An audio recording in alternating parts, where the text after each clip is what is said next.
In today's Comics and Cosplay, we're going to be reviewing all the big news and announcements coming out of San Diego Comic-Con.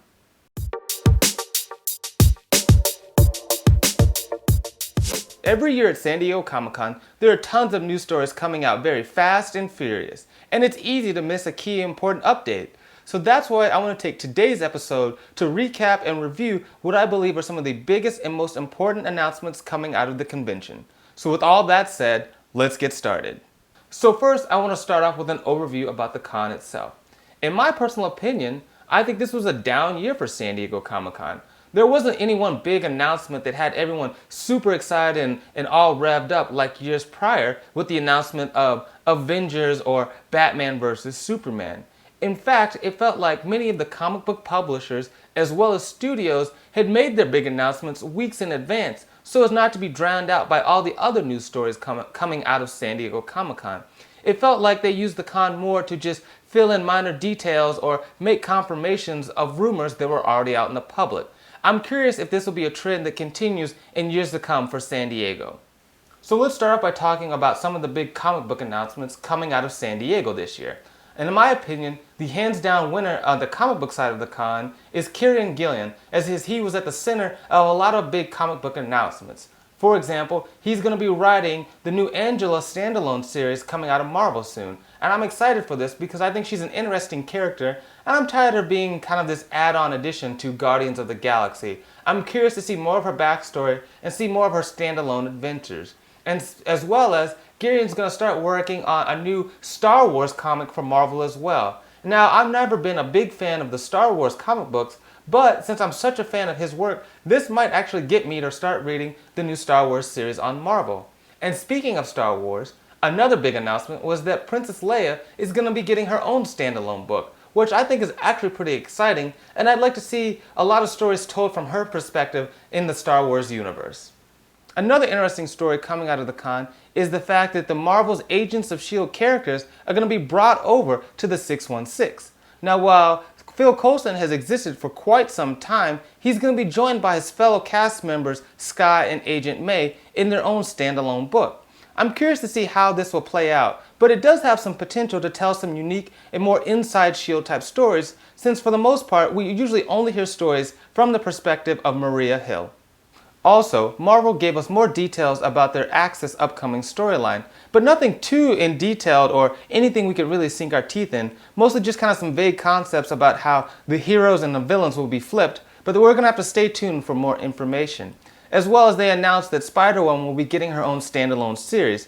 But this is kind of be expected, seeing as how Marvel seems to be on a big kick to generate more female standalone heroes. I'm curious to see where this will go, but it's not too surprising, seeing as how Spider-Woman is kind of one of the darlings of the Marvel Universe. And finally, and I have to admit, this is not going to be a big national news story, but one I found personal and near and dear to my heart, which was the announcement of the new Teen Witchblade storyline. I've been a huge Witchblade fan for years, and I'm excited to see this property get a revival and the potential to tell some new and exciting stories. So let's move over to the TV and movie news coming out of the con this year. And I think we can all agree DC stole the show this year with their revelation of Wonder Woman.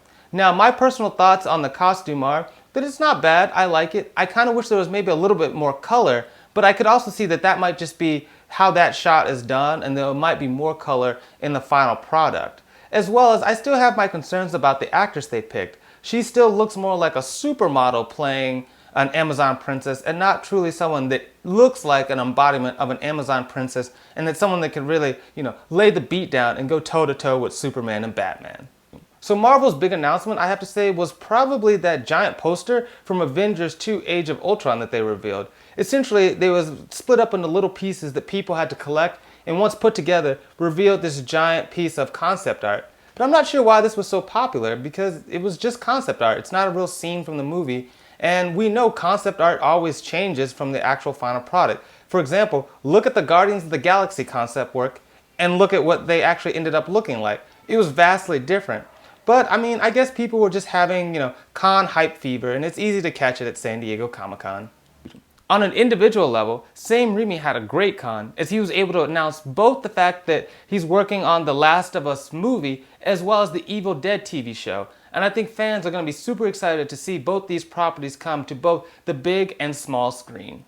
Marvel's other big news was the fact that they've not only greenlit, but announced the release date for Guardians of the Galaxy 2. I think the overwhelming and super profitable merchandising sales for the film over the last year alone has already given them enough confidence to go forth with a second movie. Now I know they will spin this as it's necessary to have the setup for Avengers 3 in which the Avengers finally take on Thanos, but I think this is more to just capitalize on the cash cow that they have here. But hopefully in this second film, we'll see some of the key characters in the Marvel cosmos that were missing from the first film. And speaking of Guardians of the Galaxy, it was strongly hinted at during the Marvel animation panel that they would be getting their own animated TV series. Hopefully this will fall somewhere in between Avengers Assemble and the Hulk Agents of Smash cartoon series. Now I'm really excited for this and hope that they'll be able to tell more of the comic book, more traditional Guardians of the Galaxy stories that they weren't able to do in the movie. By far the most bizarre announcement coming out of the con is that Mike Tyson, of all people, is getting his own animated TV series.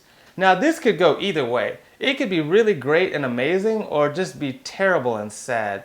The basic premise is it's going to be a Scooby-Doo type nature show in which him and a cast of other characters go out solving mystery. And it definitely seems to be taking influence from the Hanna-Barbera era in the animation style.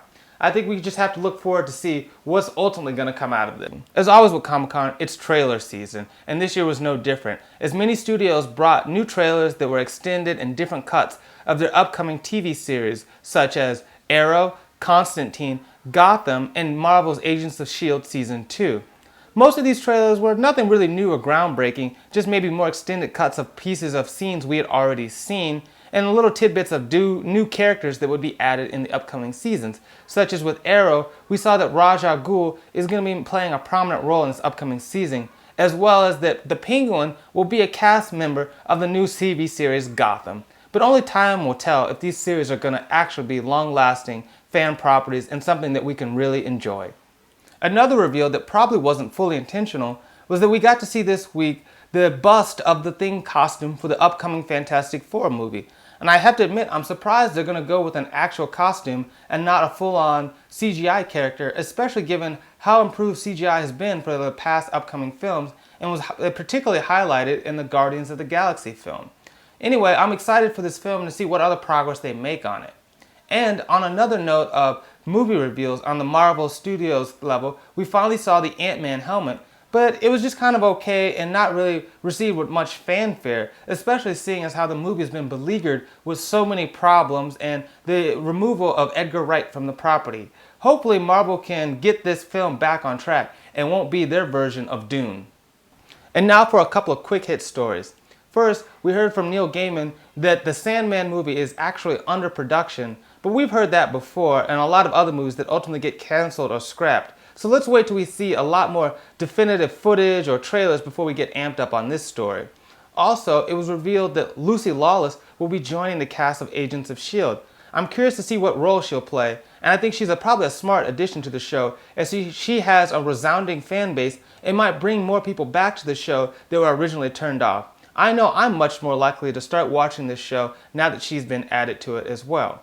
And not to forget my anime fans out there, it was revealed that there will be a new Dragon Ball Z movie next year. And the basic premise that was hinted at is that some evil villain from the Z Fighters past is going to be revived thanks to the power of the Dragon Balls. Now I know Marvel and DC showed extended trailers of their upcoming films, Batman vs. Superman and Avengers 2 Age of Ultron, but I didn't invest any time in seeing these because it's my standard policy to try to avoid trailers as much as possible, because I think they ultimately ruin the film experience because you've seen all the best shots nearly 2 to 1 years in advance, and it only just depresses how excited and big reveals you can have during the actual film experience.